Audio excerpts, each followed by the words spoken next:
at tayo po ay nasa chapter 11 pa rin. This chapter is so rich with so many lessons we can learn from as we look at the promises of God. Dito po sa Numbers chapter 11 verse 11, I would like to read up to verse 15. This is Moses praying to God. At makikita po natin dito ang lalaki ng Diyos na si Moses as he was praying to God. Alright? Ito po ang sabi. This is what the Bible says in Numbers chapter 11 verse 11. And Moses said unto the Lord, Wherefore hast thou afflicted thy servant? And wherefore have I not found favor in thy sight, that thou layest the burden of all these people upon me? Have I conceived all these people?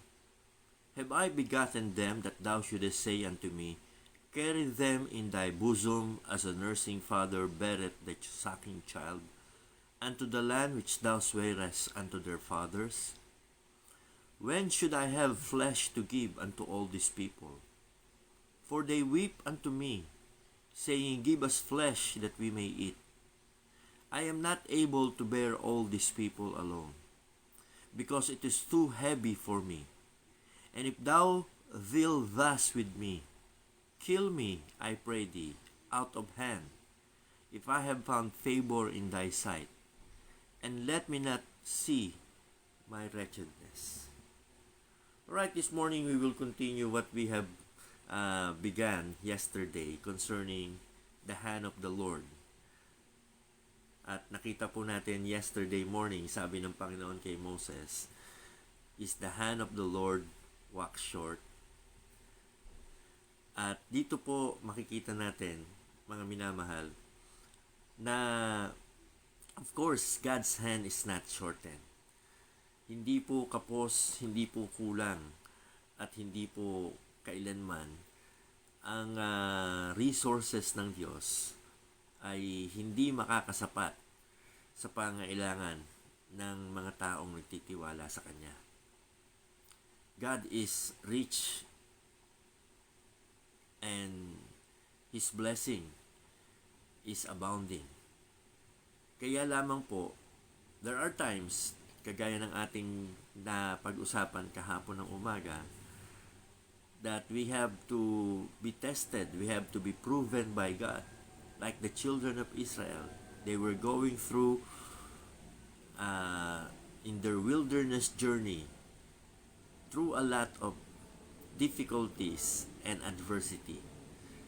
At yan ay para mas maipakita sa kanila ng Panginoong Diyos yung kanyang kapangyarihan, yung kanyang kakayanan to provide for them.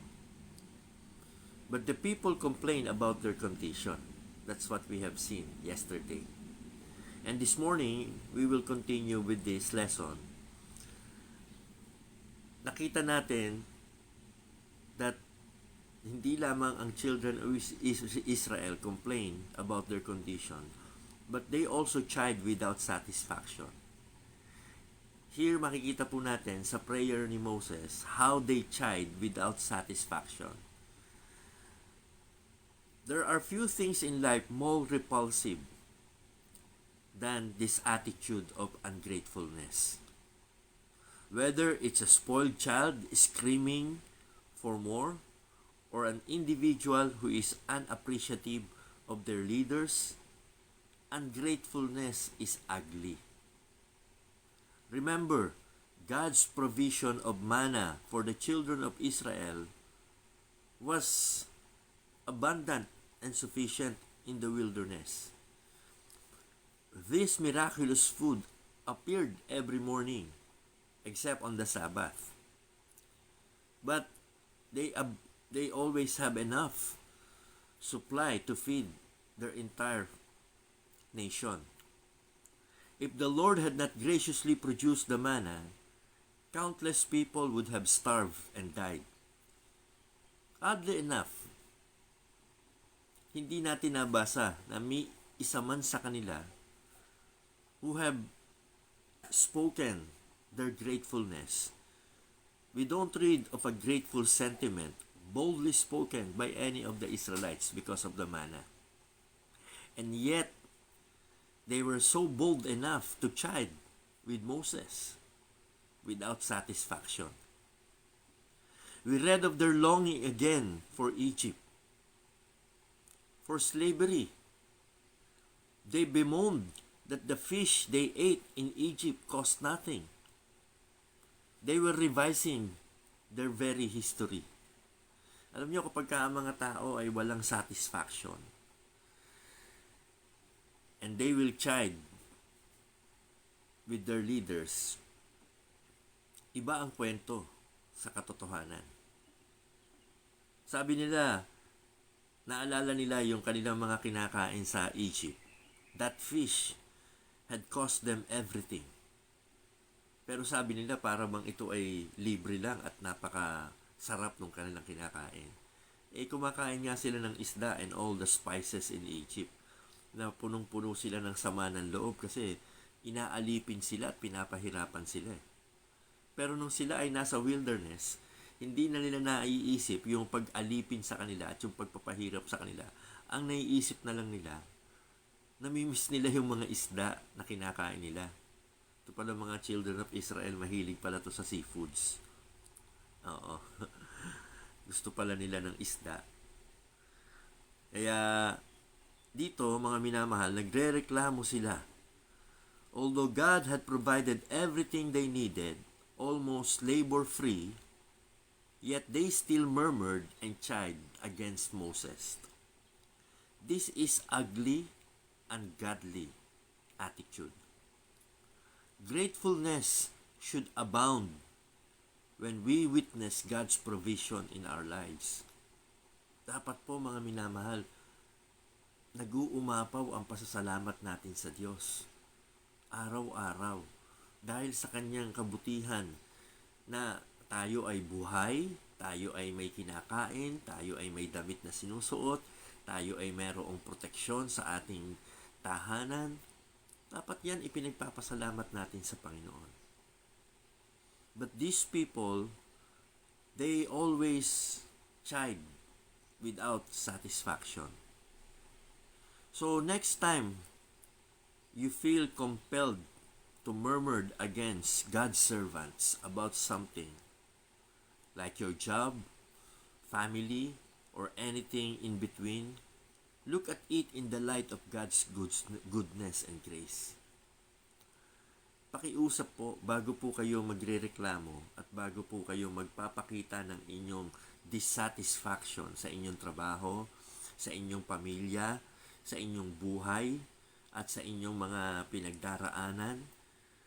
Tingnan nyo muna pong mabuti kung paanong ang Diyos ay naging mapagbiyaya sa inyo.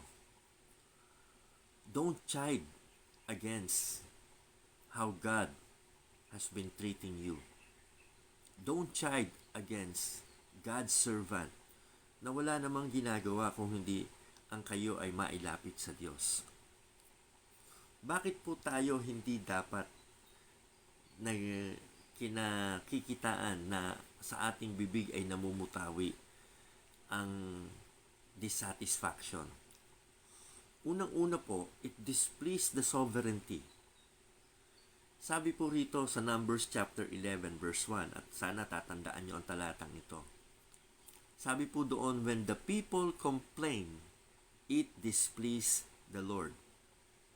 Now mamaya po makikita natin the difference of complaining and murmuring because of dissatisfaction. Doon sa we are just bringing our yung tinatawag na burdens sa Panginoon.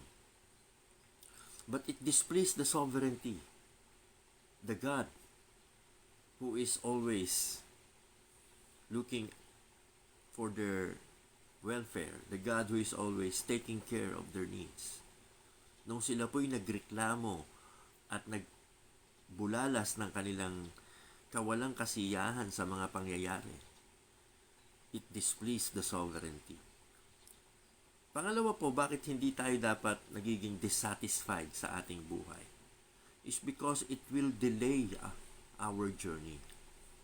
The children of Israel, because they were chiding with dissatisfaction, Ang nangyari po, na-delay yung kanilang journey. Instead na sila po'y going forward, moving forward to their journey to the promised land, naantala ang kanilang paglalakbay. Kasi nung ang Panginoon ay na-displease, hinayaan ng Panginoon na yung camp magkaroon sila ng sunog. Oho. Paano? Hindi natin alam. Pero ang sabi ng Bible, buti na lamang walang mga namatay sa kanila. Sa pagrereklamo nila, sa pagiging dissatisfied nila, God was angered and caused sa kanilang camp na magkaroon ng sunog. So it delayed their journey. Tandaan po ninyo, every time we will display dissatisfaction, na instead na tayo ay happy lang at contented lang, dissatisfied tayo, and we chide with Moses, and we chide with Moses represents God's servant, by the way. So pagka tuwing na lang makakausap mo yung pastor mo, ang lumalabas sa bibig mo puro ka reklamo, puro ka dissatisfaction sa trabaho mo, sa pamilya mo, wala man lang lumalabas na pasasalamat sa bibig mo, it will delay your journey in life. Every time you are dissatisfied, you are delaying your journey in life. You are not moving on. You are not getting anywhere. Pangatlo, why we should not be dissatisfied is because it demoralized the majority. Nakita natin, it displeased the sovereignty. Nakita natin, it delayed their journey. Pangatlo, it demoralized the majority. Nakakahawa itong mga ganitong tao. Very contagious po ang dissatisfaction. Pag merong isang na dissatisfied, maya-maya dalawa na sila, maya-maya tatlo na sila, maya-maya apat na sila, hanggang lahat na lang dissatisfied. Nobody is happy anymore. Nobody is contented with what's going on. Everybody will have something to say against God, against the leadership, against the church, against the whole thing. Can you imagine people saying, kakabuisit itong pamilya ko? Imbis na sabihin nila, salamat sa pamilya ko. Imbis na sabihin nila, thank God for my job. Ang sasabihin nila, buisit itong trabaho ko. Dissatisfaction displeased the sovereignty. Dissatisfaction delayed your journey. Dissatisfaction demoralized the majority. Nakakapanghina po ng loob. Hindi tayo nakaka-encourage, hindi tayo nakaka-boost ng moral ng ibang tao. At ikaw mismo, personally, you are not building yourself up when you are always dissatisfied. Find ways to be grateful. Find ways and reasons to be thankful. At higit sa lahat, when you are dissatisfied, it destroyed their loyalty. Ito yung nakita natin sa children of Israel. Once a person is dissatisfied and chiding, it destroys his loyalty. Loyalty is very important, mga minamahal, sa Diyos. Loyalty means you are not substituting for anything what God has given you to belong with. Halimbawa na lang, sa iyong trabaho, sa iyong opisina, sa iyong church, sa iyong pamilya, each one of us belongs to a unit in a community where God placed us. At ang expectation ng Diyos, ang kalooban ng Diyos, is we become loyal. If there's anybody na dapat nagpapahalaga sa kanyang pamilya, sa kanyang kumpanya, sa kanyang simbahan, tayo yun. Tayo yun, mga Kristiyano. Pero tingnan nyo itong children of Israel. Parang gusto nilang sumpain ang kanilang pagiging Israelites. Ito madidinig natin sa maraming Pilipino. At ito nakakalungkot. Hindi nyo to maririnig sa Koreano. ang Koreano, ang mga Koreans, they are very loyal to their country. Very patriotic. Eh hindi, sa Pilipino, ang madidinig mo, lumalabas sa Pilipino. Kaya ayaw na ayaw kong maging Pilipino eh. Nakakahiya tayo mga Pilipino eh, ganyan eh. Imbis na tayo po yung nagsasalita ng maganda tungkol sa ating bayan, imbis na tayo yung nagsasalita ng maganda tungkol sa ating pagka-Pilipino, tayo pa yung nahihiya at naninira sa ating sariling bayan. And that happens to a person to which he belongs to. Minsan magsasalita siya, sasabihin niya, buti pa nga, hindi ako miyembro ng pamilya na yan eh. O sana hindi ako naging miyembro ng simbahan na yan eh. O sana hindi ako sa kumpanya na yan nagtrabaho. Alam niyo yun, yung dissatisfied people, instead na magpakita ng kanyang belongingness, ng kanyang commitment, na kung saan siya inilagay ng Diyos na maging kabilang, siya pa yung sumisira dito na parang anay. So, never be dissatisfied sa mga pagpapala ng Diyos sa iyong buhay. They complained about their condition, they chide without satisfaction, and they cause others to depression. Now, here's the thing, mga minamahal, na gusto kong makita nyo.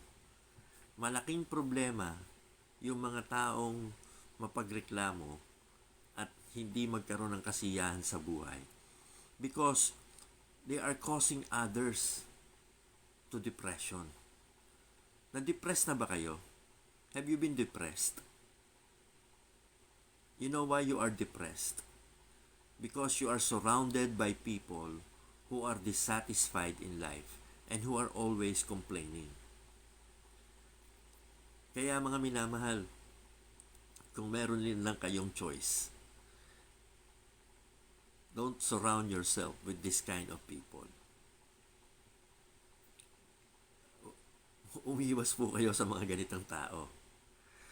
Pero ang mabigat dito sa mga leaders, ang mabigat dito sa mga may responsibilidad at obligasyon. Like Moses, dito.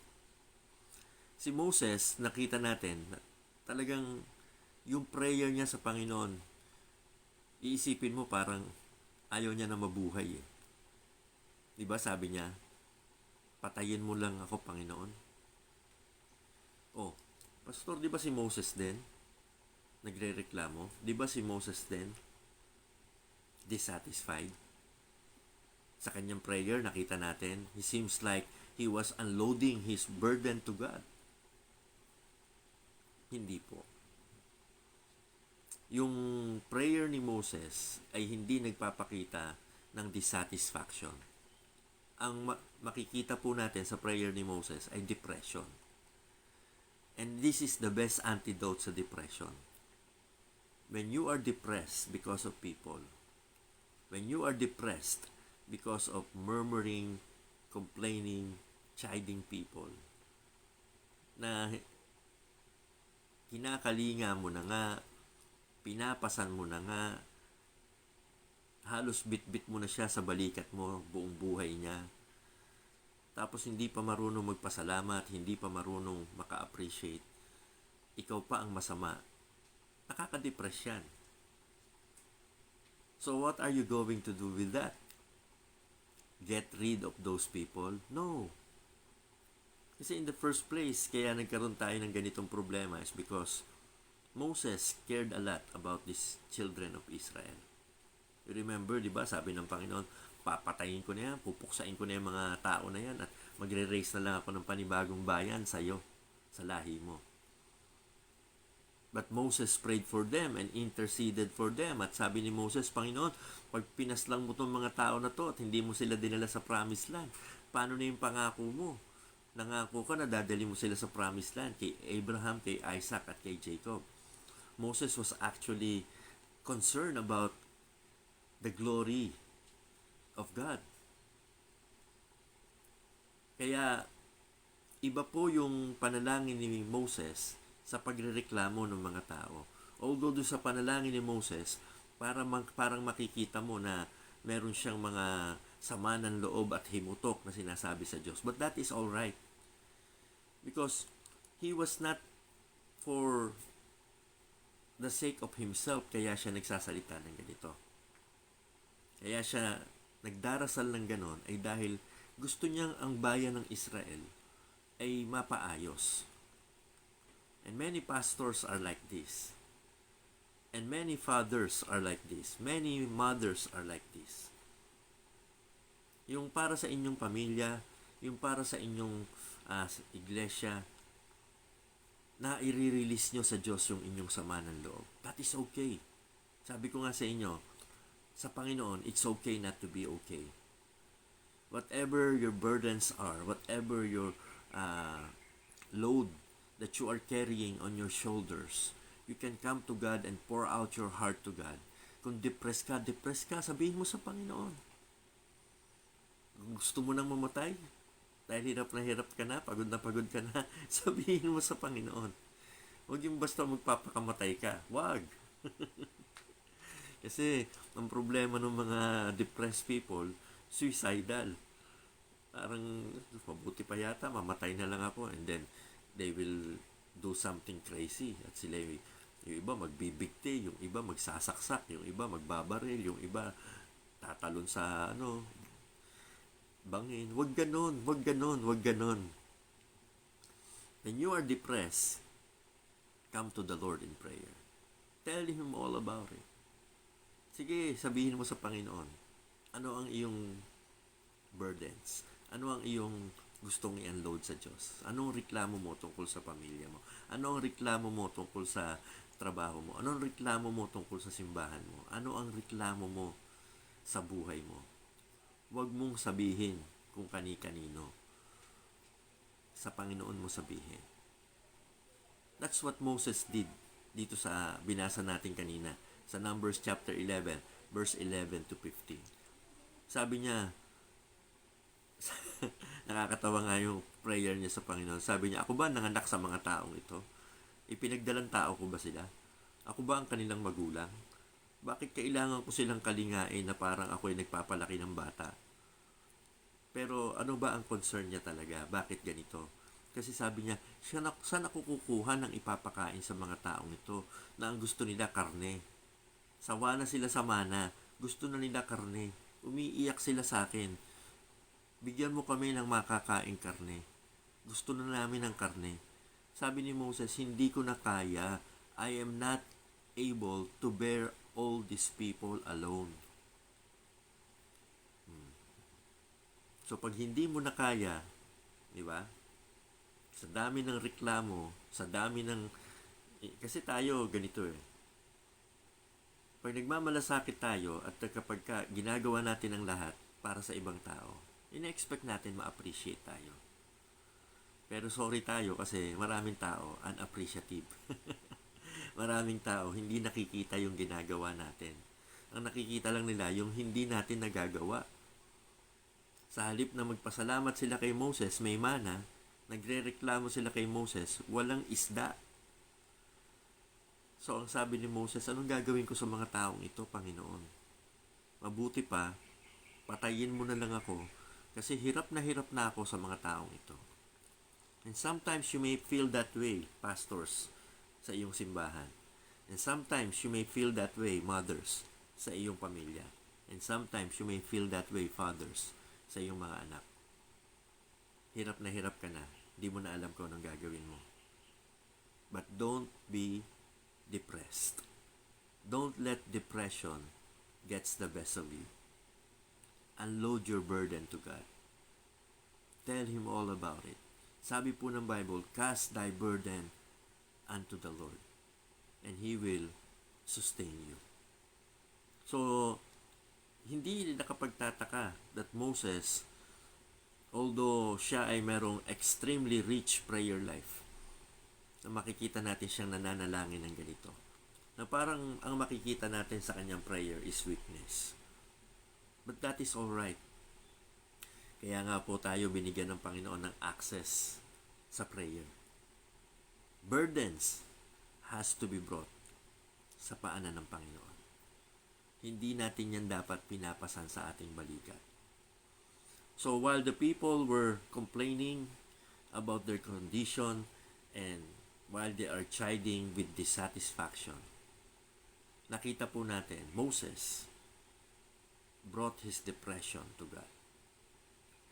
And of course, pag dinala po natin yan sa paanan ng Panginoon, ang Panginoon, lagi tayong sasaklolohan.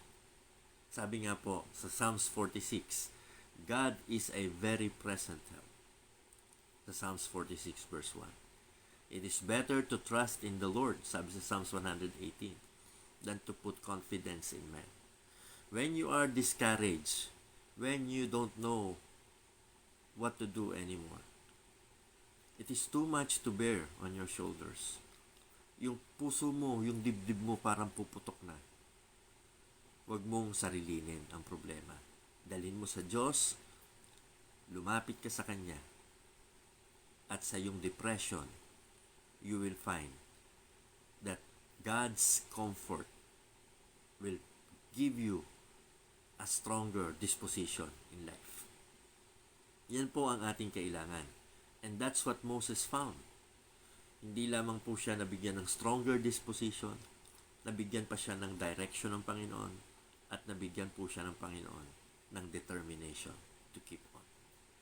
So sa umagang ito, whatever is causing you to be depressed, it might be the people you love, it might be the people who are working with you. Oo.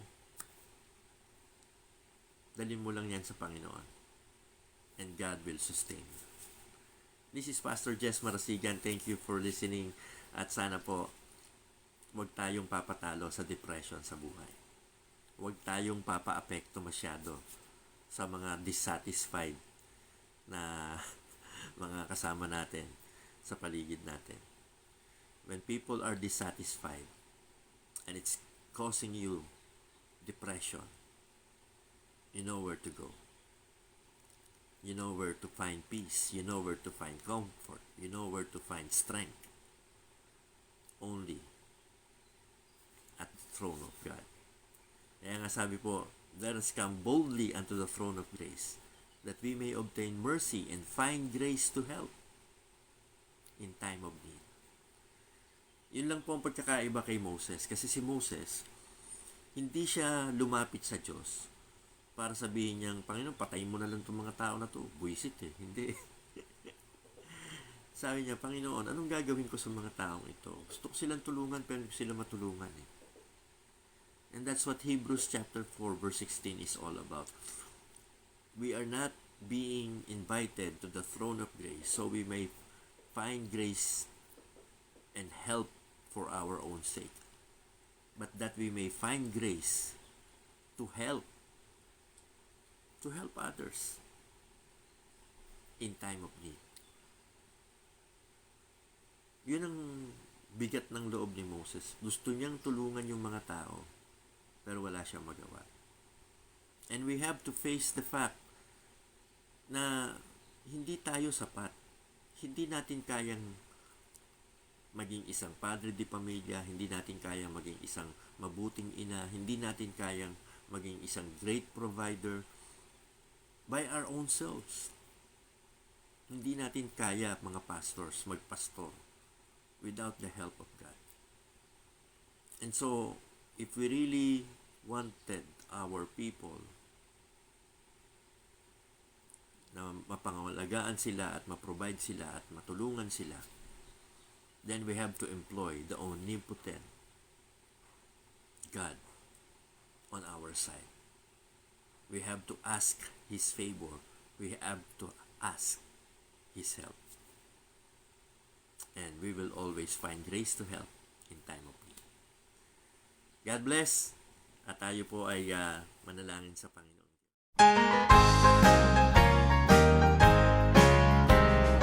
Standing